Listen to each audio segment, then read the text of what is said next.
Four, four, two, dudes. Hello and welcome back to another episode of 442. We are the dudes behind 442 and he is John. I am Ben and we are the 442 dudes. Caught you there. Okay. Also, what we caught you is that we reached 100. Well, at least 104 as of this recording. Yes, so that's right. Thank you. Sorry, budget. So I add on my own sound effect for now. Yeah. But stay tuned because we'll be coming with more segments. And the first segment we're going to bring you, it's called the 90 minutes off. Of what? We'll tell you later.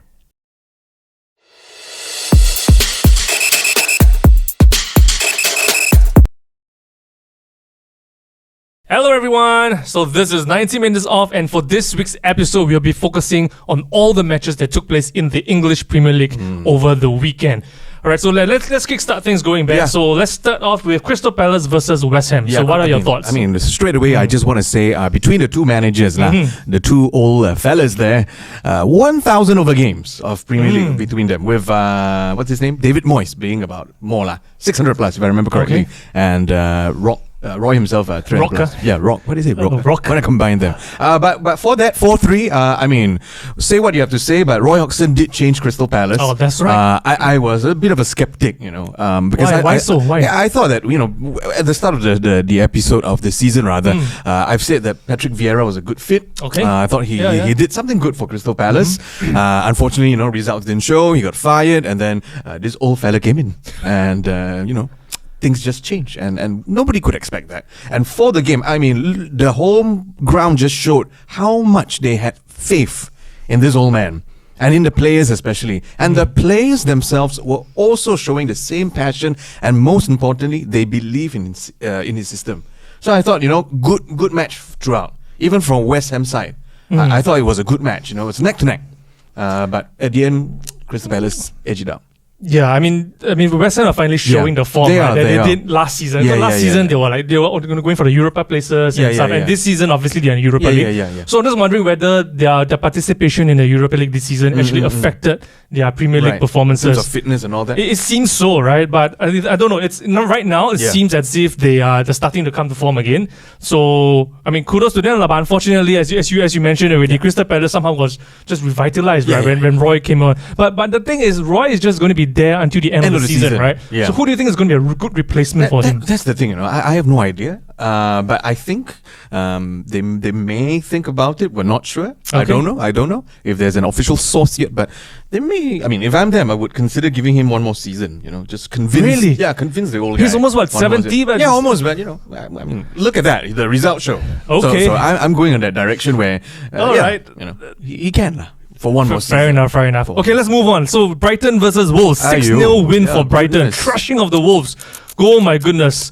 Wow. So bring away. Wow, goodness gracious me. I don't know. Brighton is just they just transform. I mean, they have been a work in progress, right? We talk about how clubs are not run properly, but I think Brighton are a club that will actually run very well. Yeah, they are. Right. You know, a lot of them wrote them off this season. Why? Because they sold off the best players. Right, Maupay left. Some of the other players left. Connolly left. Bissouma was sold to Spurs. Shane Duffy left. Cucurella went to Chelsea. Midway through, Trossard went to Arsenal in January. Mwapu retired halfway at the start of the season. And then Graham Potter left. So they brought in a lot of players, young players, in fact. Right, they brought in Estupinan. They brought in Billy Gilmore. I know you want to say something. Yeah. All right, Enciso, Buonate, both 18. Contrary to popular belief, right, Mitoma was not signed this season. He was signed the previous season, but he was sent out on loan. And then came back. He came back. Okay. So he's so in a way, I'll put him as a classy and a player that was promoted, right? But I don't know. It's just the balance of the team, despite the change in manager, we thought Roberto Di Zerbi, the first time in the Premier League, he was probably going to struggle, but no. It's amazing. So I'm not sure. I'm not sure what's happening behind the scenes, but whatever's happening is definitely whatever they're doing is definitely the correct method. So I think we need to find out what they're doing. But more importantly, I want to highlight the Brighton scouting department. Oh yeah. You know, if there is a award for, I think we should create an award for the best scouting department. Right. Like, for example, the best signing of the season. That player's team should received the best scouting award. That's what I think. I don't know. I don't know about you. Got to give big ups to the Exactly, scout as well. exactly. I mean, who would have thought that players like Mitoma would become, a household name? Caicedo also now, becoming very popular. So I don't know. What do you think about the Wolves? I think Brighton versus Wolves. I mean, looking at Wolves, it's not that they have on paper they have a good team. Yep. On the team sheet they have a good team. But unfortunately, I think they were just outclassed by Brighton. And if anything, it's the whole thing. I don't know. We've been saying it all season. This season is about changing here and there, managers here and there. And I think Roberto Di Cerbi, if that's how I say it, is the best signing. I think. So the manager is the best signing. Yeah, I think the manager is the best signing. Interesting. I think ever since he took over, there were a lot of pressure on him because they were saying that Potter took Brighton to great heights. Can this guy replicate it? As you said it very aptly, that he didn't have any EPL experience. But just like that, I think he's doing quite well. Brighton is doing what we would never thought they'd be doing. Okay. Thrashing teams as well. I mean, 6-0 is something that maybe some top teams can't even do it. Yep. I'm just saying. So, I think kudos to the team. But going back to Wolves, again, they have good players on paper. But I think this is where they're defeated by Brighton, who is just more gelled in all compartments, whether it's the front, the mid, the back, and even the goalkeeper. Yep. I think they're all doing fine. Wolves, on the other hand, they're a little bit more on the individual side of things. That's just what I feel. So they're more individuals than the team. That's how I saw it. Okay. That's how I saw it. And that's why 6-0. Okay. So let's quickly move on. I think there's a lot of things to speak about. Okay, so quickly move on to Brentford Forest. Forest obviously lost again to Brentford. You know a game is boring when the highlights, right? The highlights actually only shows only the goals. We're talking about extended highlights. So we're not going to talk too much about it. I just want to say one thing about Forest though, is that I think their main issue this season is they lack the mental and physical stamina to see out the game. It's quite evident. So even though there are a lot of players, I mean, Keylor Navas is in goal, an experienced player, but I think this is something that Forest needs to work on for the next season. But in regards to Brentford, congratulations to Tony. Yeah, of course. The first Brentford player since 1938 to reach 20 really goals in the top flight of English football. So kudos to Tony and Brentford.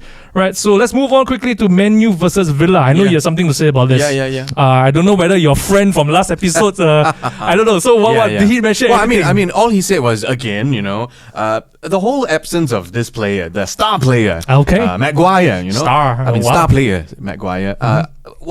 While it could be seen as luckily he's not playing, but I think you have to give it to the players also. The players, again, aside from the absence of Maguire, they were playing quite good. Aston Villa were also playing quite good. Aston, they were also playing quite good. But at the end of the day, outclassed again. And I think, again, luck does play. And this is something that I feel people might not agree, but I think in football, at the end of the day, there is an element of luck. That's true. Yeah, that is true. That we have to attribute, because a goal is a goal and a luck is a luck. Okay. So I think that's where Man United got. So they were lucky against Villa. Right. Yeah, so were they unlucky against Brighton? Do you think? Okay. So that one, on the other hand, which is quite recent, Brighton just got slightly a little bit more fired up. Okay. I think they fired up because of the 6-0. That's just what I'm saying. Oh, couldn't Since it because? Me. Was it because they wanted the revenge against United? Because United beat them on penalties, right? You could say it's revenge, but I think in my part is United, on the other hand, has more things to be playing for. Okay. So therefore they're a little bit stretched out. Brighton, on the other hand, they have nothing to playing for. They have only the Premier League. But they have played many. They wanted the quadruple, that, but they won't get any. Okay, probably they still have the FA Cup. Okay, fine. So, Manchester derby, don't forget about that. Yeah. I mean, League Cup, they might be ending the season on two cups, so they're still playing Man City in the FA Cup. So we'll never know. Okay. Yeah. That's but by the way, it was a world-class penalty by McAllister. In case you didn't know it. And let's move on to Fulham versus Man City. Man City won 2-1. I don't want to talk too much about this because we've been going on and on about City. So just well done to Haaland. He's on 35 goals currently and counting. 50th goal of the campaign. So I don't know. If you guys saw our post on Facebook, we predicted that he'll probably end the season with 55 goals. A high, for sure. But I think it's going to be more than that. But well, kudos to City again for. Well, once again, winning the league. I mean, it's getting boring. But anyway, let's move on. Bournemouth versus Leeds. 4-1 for Bournemouth. What are your thoughts? Again, going to that, Leeds just don't. don't seem to be, again, full of energy. They just seem to be all over the place, manager after manager after manager. So I just think this is where Leeds just deserve the loss. I mean, they have to pick up their system. Yeah, that's just my thought, And if anything, Bournemouth, they took the chance well. Now with Leeds, right? This is what I think about Leeds. I think there's too many managerial changes that's affecting the whole team's performances. So it doesn't matter what players you have. You can have the best of players. I mean, case in point, Chelsea, right? But if you don't have a system, you have so many changes, so much instability, right? Or instability for that matter. Yeah. Is the team's performance will definitely be affected, right? So I think this is exactly what's happening in Leeds. And for you guys who don't know, we're living under the rock. Javi Garcia was sacked. Yeah. And Sam Allardyce, Big Sam, is now back in the Premier League after a 2-year absence, I think, or 3-year absence to try to save Leeds from relegation. But this is what I think. I think they will still go now. I really think they'll still go now. So you think Big Sam can't do the job this time? No, he was brought in to help West Brom a few seasons back, much earlier in the season, and he also failed. He still failed. So I don't see Leeds going to. I don't think Leeds going to survive anyway. Okay.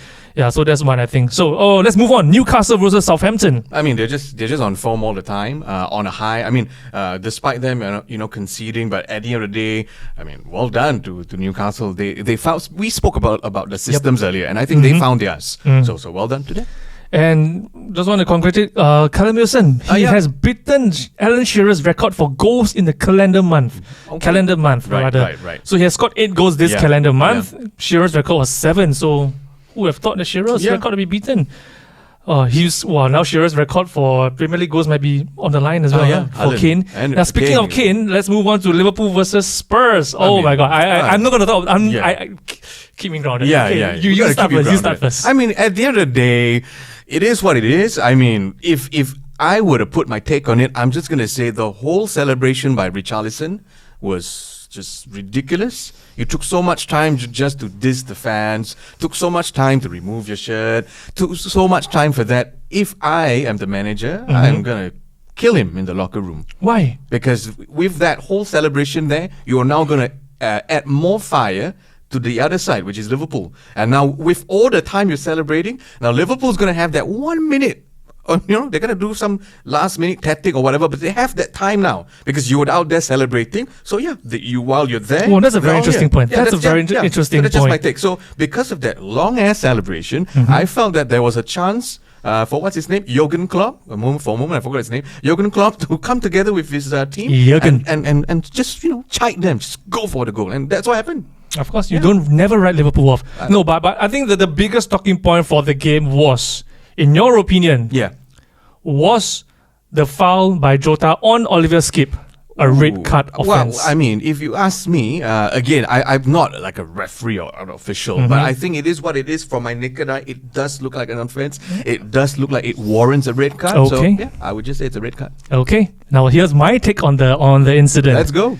Number 1, it was a 50-50 challenge. Okay. Right? The ball is in the air. Yeah. You had 2 options to do it with every situation in this situation. Right? Either use your leg or use your head. Jota used his leg. Oliver Skip chose to use his head. Right? Okay. It just so happened he head-butted Jota's boot. Yeah. Right? Yeah. So, is that a red card worthy? No. If you're going to argue with me, I want to bring you back to Haaland. Okay, right. When he stamped on a Crystal Palace player earlier in the season, this was what the Dermot Gallagher said. Okay, he is not a foul; it's a yellow card offense because there was no intention to foul the player. It looked like Haaland was going for the ball. Yeah. Exactly the same situation with Jota. So why are they criticizing and complaining that Jota deserves to be sent off? And of all the media outlets out there, they are only showing the still images of the incident. They're not even showing the video thing. So if you look at the video, you can see that Oliver Skip head-butted his boot. Right? Good. So let's move on. For those of you who disagree, just comment. So Leicester Everton. This I think for Everton, they are favourites to go down for me. Yeah. And I think this match showed why they should be favourites to go down. Purely for the very simple reason that none of them turned up. Yes, they scored 2 goals. I think this is the first time they scored 2 goals in a long, long time. But I think even the Everton fans can feel that this is probably lack of fight. The lack of fight. It is finally time for Everton to try and win the championship rather than at least they can go for the Champions League spots in the Premier League. So I don't know. What are your thoughts about the game then? Well, I think at the end of the day, again, as we've talked about the fight, the system, this one clearly is just lack of system, and secondly, they lack the fight.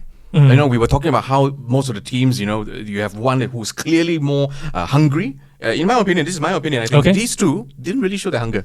I think it was lucky it was a draw. I think it was lucky that they both scored goals. Okay. And I could think it was because they weren't bothered about defending that well, as they should be. Okay. Which is why it's kind of high scoring, in my opinion. Yeah, 2-2, So I think they got to show more fight. But I do agree. From both sides? Yeah, from both sides. But I do agree with you, Everton is showing to be winning the championship very soon. So you're going to put it out here right now. Everton is going to win the championship next season, right? So they're going to be Burnley's successor. Okay, you guys heard it here, right? Ben has predicted that Everton is going to win the championship. I hope they can next season. Not the Champions League, but the championship. Yeah, not Champions League, by the way. Yes. We're not saying Champions League. Yeah. Wow, that's a big call. Anyway, who cares about Everton? Yeah. So anyway, some of you might.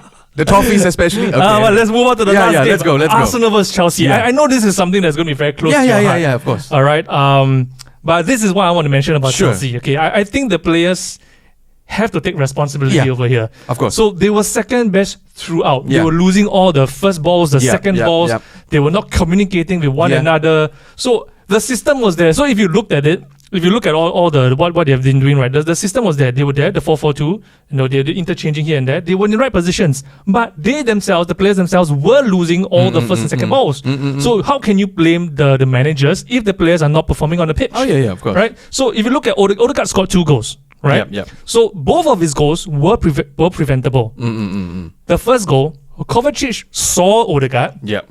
For some reason, decided to not track him and leave him open to score.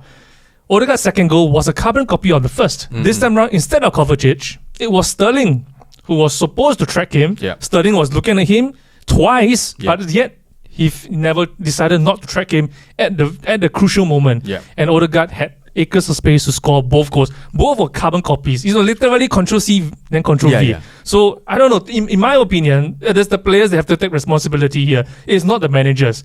I know a lot of people are saying that managers should... whenever a team does badly, managers should get the sack. Of course. Right? So, Leeds is one. Chelsea now is another. Yeah, of course. Right, But I really don't think it's the manager's fault. I really think the players themselves have to come out and say... and then take responsibility for their incompetence, in my opinion. I don't know. What do you think as a Chelsea fan? I think at the end of the day, I do agree with you. I think there are players that shouldn't wear the Chelsea shirt at all. Okay. They should not be bothered to come to training already. I think they should just stay at home, collect the money, and then just go to the other club when the season comes. But in my very short opinion, I think this is a season for us to crumble, and the next season is just hopefully we can do better. Okay. Yeah. Okay, so that was all the matches for the weekend that took place. But right now, I think we just want to focus a little bit on the relegation candidates. Yeah. So if you're going to put up on screen very shortly, some of the 5 candidates who are most likely to go down. Yep. Now, what we think is, I think Southampton is a shoe-in, right? Shoe-in to go in already. Okay. So who do you think is going to join Southampton? So you mentioned Everton, right? I mean, Everton. So in Ben's case, Southampton, Everton are definitely going down. So who's the last team? Well, I mean, I'm kind of 50-50, but I think it's between Leicester and Nottingham. Okay. Yeah, okay. I think it's just like that. Okay. Yeah. So in my opinion, I think the 2 teams that will be joining Southampton will be Leeds. Okay. And it'll be between Everton and Leicester. Okay. So that's just my take on this. Right. And in any case, I think West Ham is going to play a very, very important role because they'll be playing Leeds, and they will also be playing. Let me just look at the fixtures list. They will also be playing Leicester. Yeah, so West Ham are playing both teams. So because why I say West Ham will play a very important role is because West Ham is a team that I believe those relegation candidates think they can beat. Okay. So that's why I feel that West Ham will play a very crucial role. If West Ham doesn't turn up and the relegation candidates beat them, then we really do not know which West Ham is going to turn up. Whether is it the West Ham of last season or is it the West Ham of this season? So I think that's going to play a very crucial role. Why I think Forest is going to stay up is because of their good home record. Okay. And they are going to play Chelsea away, which I think they will stand a chance. They have the belief that they will stand a chance. So Forest versus Southampton is the next game. So if Forest wins Southampton, I think they'll go up. So that's why I think Forest will stay up. Okay. All right. So those were the relegation candidates. Please share with us what you think in the comment section, and who you think will be going down. Okay. So now this next portion, right? I just really, I think we spoke a lot about Chelsea. And how they fared against Arsenal and throughout this season, right? But I think we want to do a more in-depth analysis of Chelsea. Okay. Right. So let's focus on some of the possible positives. Okay. Of Chelsea's of Todd Boehly's management so far. His era so far. Yeah. Okay. So, any positive from you there? Got money. Okay, that's one. Okay, some more. Got money. That's all. That's all. That's one. That's one. Wow. Yeah. Really? Yeah. That's the only thing that The only thing. If you watch all his interviews, you watch all his conferences, you watch him in his business conferences, whenever he's always posed a question about Chelsea, the management of Chelsea, the way he answers is usually from a very business point of view. Okay. Whereas when you see people like Roman, there is some sort of passion there. He talks about the fans. He talks about how he has a future that he wants to build. And Todd Boehly focuses a lot on this term, long-term project. So he long-term project all the way. But what long-term project is there? So his only few long-term projects that I foresee is he's going to buy players that his rival clubs want to buy. Okay. He wants to bring us back to the US for whatever publicity's sake. And then also at the same time, he claims that he spends money. Well, yeah, we got a war chest, but the war chest, who's putting more input in it? That's what I want to know. But for how I see it, I don't see the manager having much say. Yeah, that's just what I'm saying. Okay, so here's where I'm going to disagree with you. Of course, sure. Okay, this is where I'm going to disagree with you. Okay, so contrary to popular belief and contrary to popular opinion, I actually think that Todd Boehly will be a very good chairman in time to come. Okay. So why I say this, let's hear me out, right? Yeah. I know probably some of you are already wanting to punch me already, but hear me out. If you look back to 2003, when Roman first took over Chelsea, he was new to the football game, right? He had tons of money. He was buying players at left, right, center, like what Boehly is doing. So there's a lot of similar characteristics, right? Boehly himself is unfamiliar to the game. He's starting to learn the game. So what you said correctly was that he has money to spend. That's right. Yes. So we know for a fact that he is not stingy. And that is a very, very important point. I think what Boehly needs to do right now is to surround himself with the right people. And by right people, I mean footballing people. People who can help him to understand the game better. Understand the culture better so that he can make the right decisions. I know he's someone that wants to be involved. I mean, he went to the dressing rooms, he talked to the players, and he's trying to be very, very hands-on. Right? But I think once he has a good team of footballing people around him, I think he will start to learn, and he will become like Roman, where he will start to learn and love the club and make the necessary changes. So we know for a fact that he's not afraid to spend, but so this is why I think there's two things that he needs to change. Number one, learn football. Number two, he needs to learn how to let go a little bit and let the manager take control. So I think in terms of what he needs to do next, right, is to really appoint long-term project. Yes, he has really give two players, like I think Enzo and Murdick, like 8-year contracts or something. I think he should do the same for a manager, the next manager, and allow this manager to stamp his authority and allow this manager to have the autonomy to decide on the transfers, to build his team so that Chelsea can become a force again. So this is my opinion. So I think Todd Boehly has the potential to become a model chairman, if you ask me. Really. He can. All he has to do, sit at home, give money, that's it.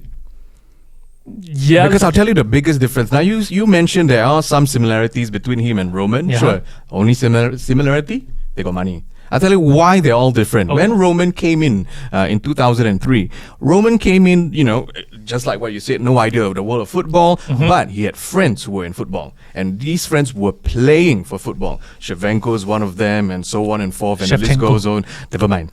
And then, this is where it gets a bit irritating. Now, Todd Boehly, he needs to surround himself with football people. Sure. But he has to stop making decisions for himself because, and this is what I agree, as a Chelsea fan, because he's a billionaire and he is a US citizen, they cannot tahan. They can't control themselves by people telling them no. And therefore, I think that's the biggest difference between him and Roman. Roman, on the other hand, is willing to listen. Why? Jose Mourinho was the biggest person he brought over, and this is why I'm going to help you end all this comparison. Okay. Jose Mourinho, he did not like Jose Mourinho, but when he had to, he brought him in. Ranieri couldn't do it. He said, you know what, we'll bring in someone that I hate, and he brought him in. Todd Boehly, on the other hand, I do not see him bringing him someone that he doesn't like. He has to bring someone that he likes, and I think that is going to be the biggest flaw. Because if the whole department of Chelsea says, we want him, and he says no, I got a feeling we won't get the person. Who is it that I can say is as if it's like Thomas Tuchel? Okay. Yeah. All right, so there you have it, guys. These were our thoughts about the Chelsea, what to do next, the good and bad of Chelsea. So I think that Todd Boehly will be a very good chairman in the future. Ben doesn't think so. So I don't know, what do you guys think? We are really, really curious to hear your thoughts on Chelsea. Where do you think they'll end up? Are they going to be relegated? I know there's some talk about that, but are they going to be a force to be reckoned with next season? So we want to hear your comments in the comment section. All right, so that wraps up our segment of 19 minutes off. Thank you guys for listening, and we will be carrying on to the next segment called What's What and Who's Who. There you go. Stay tuned.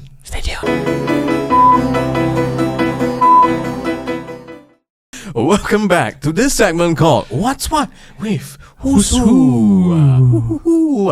And now we are going to tell you something. You know, we've talked about all the Premier League clubs. Yes. And this is where we're going to focus on the other side of the globe. And we're going to go to Barcelona. Yes. You know why Barcelona? Because very recently, John sent me a clip of this player and I didn't watch it. But when I saw it, I said, holy cow. You didn't watch it? No, I didn't. Only when you sent it to me, I watched it. Oh, okay. Yeah. Then I went, holy cow. He is not 17, not 18, but 15 years old. Goodness gracious me. And how do you pronounce his name? Lamine Yamal? Is that how you say it? I think so. Holy cow. I mean, look at that. 15 years old, a young debutant, not just for any club, but Barcelona. That's right. And when you send me the clip, I mean, what a guy, man. The way he was dribbling, the way he was passing. And I think while I was watching it with you as well, when you sent it to me, what confidence from the teammates who were willing to send it to him, as what you said. Confidence. Yeah, I think that's the key word about this guy. This guy is not afraid of anything. No. In fact, he almost scored. He almost scored. Yeah, he almost did. And he did a wonderful lob to pass to Dembele. Yeah. I mean, if you guys didn't watch it, go on YouTube, Holy watch. I cow. think this guy is the guy to watch Yeah. in the next few years. Lamine Yamal. This guy is Unfortunately, brilliant. he like what he said, when you told me, What? he might be compared to Lionel Messi. Because he's left-footed as well, is Yeah. it? No, okay, maybe. But then now we're going to talk about Lionel Messi. Yes, so speaking of Messi, if you guys, again, if you're living under the rock, Messi has been suspended by PSG for at least 2 weeks. But I think he probably has played his last game for PSG. Yeah. And the reason for the suspension is because he made an unauthorized trip to Saudi Arabia. And if you look at the pictures online, he was actually enjoying himself with his family. Oh, yeah, he did. So, where is Messi going to end up next season? We have no idea. No idea. There are two rumors right now. Yeah. One, he's going back to Barca. Yeah, And two, obviously, he might be joining Ronaldo in Saudi Arabia. Yeah. I mean, you have to question, of all the places in Of the all world, the places, I know. why did he go to Saudi Arabia? Maybe he likes the rivalry. Maybe. Some are saying the money, but I don't Or know is why. it because he misses Yeah. Ronaldo? We will never know. Okay. You never know, yeah. Yeah. So if Messi is suspended for 2 weeks, I think that's his season done already. Yeah. It's not his loss anyway. So. Yeah. Anyway, so moving on from Messi from the French league, let's move on to something very, very happy in the Italian league. You want to share what's this special occasion? Oh yeah. Well, I mean, we've been saying it all the time for all our different episodes, but Napoli, there go Finally. Maradona's former club, finally wins the Serie A. Holy cow, Napoli. Well done to Napoli. It's not Napoli lah. Napoli. No, Anyway, Yeah. well, Napoli. Our producer is shaking his head right now. But anyway, Napoli. they became champions after securing a 1-1 draw of Udinese. And who else but Victor Osimhen scored the goal that secured and clinched the title for Napoli. And fun fact, right? That goal made Victor Osimhen the highest scoring African in a single season in the Italian league. Wow. Not just for Napoli, but also for... Yes. So he has overtaken Samuel Eto'o as the highest scoring African in the Serie A. So now he's on 22 league goals right now. That is something to celebrate. So congratulations. If we have any Napoli fans, well, wow. Congratulations to you.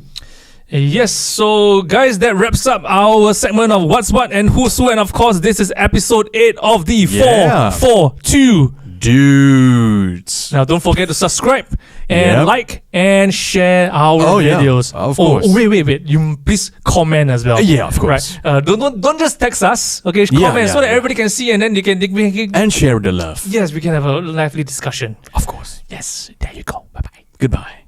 Ciao. See you for episode 9.